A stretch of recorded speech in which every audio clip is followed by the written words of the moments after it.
In the last 2 decades, China has aggressively asserted territorial claims across multiple regions, triggering concerns of an imminent conflict. From contentious borders with India to the disputed waters of the South China Sea and the sensitive Taiwan Strait, Chinese military activities have surged to unprecedented levels. This heightened military activity is widely attributed to China's remarkable economic growth, providing the necessary resources to modernize its armed forces. Under the stewardship of Chinese Communist Party leader and former President Hu Jintao, China's ascent as a global economic powerhouse was propelled. However, after Hu Jintao's departure in 2012, his successor, Xi Jinping, articulated a vision known as the Chinese Dream, aiming to rejuvenate the nation and restore its historical glory. While discussions about potential Chinese military actions often center around Taiwan, a significant revelation emerged back in 2013 from China News Service, the second largest state-run media outlet in the People's Republic of China. Hello and welcome to News Affairs. Before we proceed further, we request our viewers to please subscribe this channel if you have not yet subscribed. If you find the video informative, please like and share the video. The People's Liberation Army perceived it as part of a broader strategy to boost morale domestically and serve as a warning to foreign powers attempting to curb China's ambitions. Chinese propaganda film titled Silent Contest depicted the United States as a scheming adversary, employing tactics ranging from political subversion to cultural infiltration to undermine China's stability and sovereignty. The convergence of these factors alongside China's ambitions to establish itself as a global power has led many experts within the country to speculate about the likelihood of future warfare. Let's take a look at 6 wars that China is sure to fight in the next 50 years. The unification of Taiwan. Despite the stability between the two sides of the Taiwan Strait, any hope for a peaceful resolution of unification from the Taiwan administration, whether it's the Chinese Nationalist Party or the Democratic Progressive Party, is unrealistic. The pursuit of peaceful unification does not align with Taiwan's interests, especially during election periods. Taiwan's strategy is to maintain the status quo, which benefits both political parties by providing them with more leverage in negotiations. Taiwan's talk of independence is more rhetoric than a formal declaration, while unification is treated as a negotiation point rather than a serious action. This situation creates anxiety for China as it perceives Taiwan as an opportunity for others to extract concessions from China. Based on the analysis of the current situation, Taiwan is expected to resist unification, making military action as the only viable solution. This prospective war of unification would be the first modern warfare experienced by New China since its establishment. China anticipates victory in this conflict, depending on the extent of intervention from the United States and Japan. In the event of a US attack on mainland China, Beijing plans to respond with total war and believes it can defeat Taiwan and its allies within 6 months. If the US refrains from intervening, China can achieve a total victory within 3 months. Chinese strategists perceive the forced reunification of Taiwan as a demonstration of the PRC's unwavering determination to assert its territorial claims, serving as a warning to other regional actors.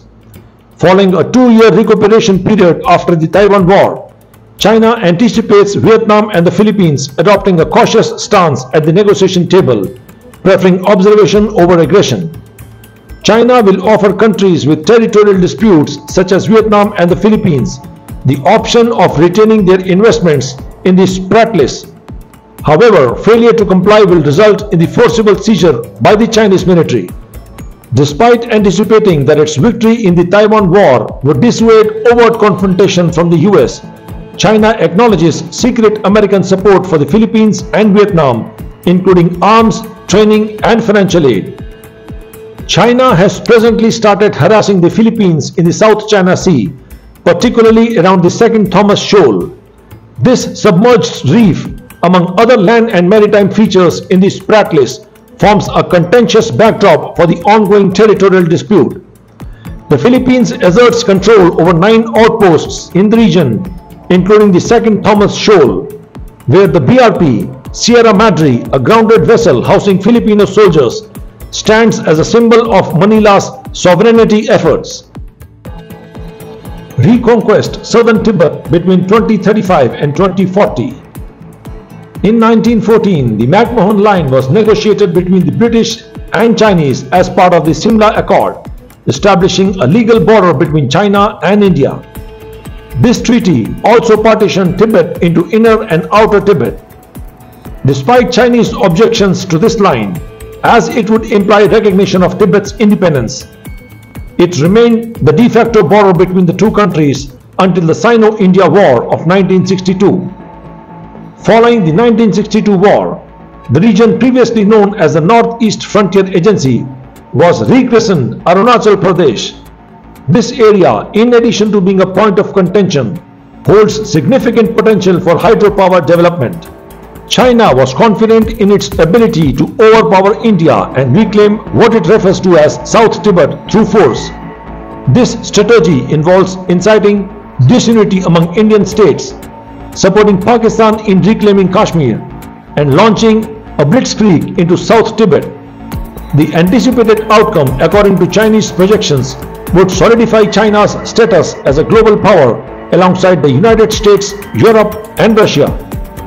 It is necessary for India to prepare for potential conflicts on multiple fronts against China and Pakistan, with insurgencies adding another layer of complexity. Diplomatic maneuvers, regional cooperation, and military preparedness are essential elements in India's strategy to navigate these geopolitical challenges. Conquering Diaoyu and Ryukyu Islands between 2040 and 2045.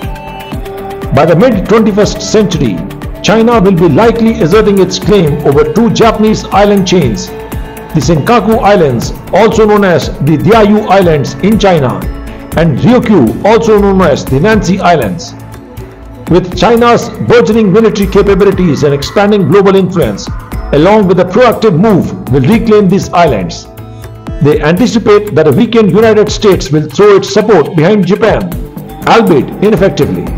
The invasion of Mongolia between 2045 and 2050. Mongolia is next on the list of potential targets for China's expansionist ambitions.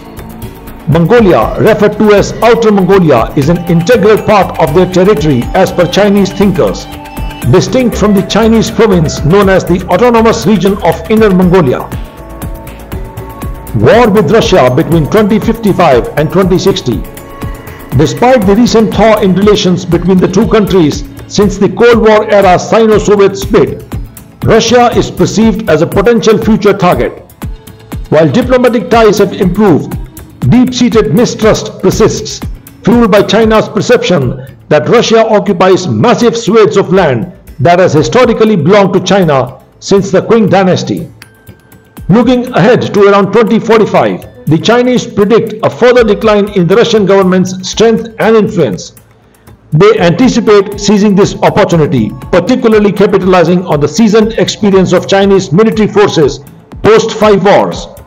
The Chinese thinkers assert the inevitability of conflict with Russia, emphasizing preparedness to resort to nuclear weapons if necessary, especially to neutralize Russia's nuclear arsenal through a preemptive strike.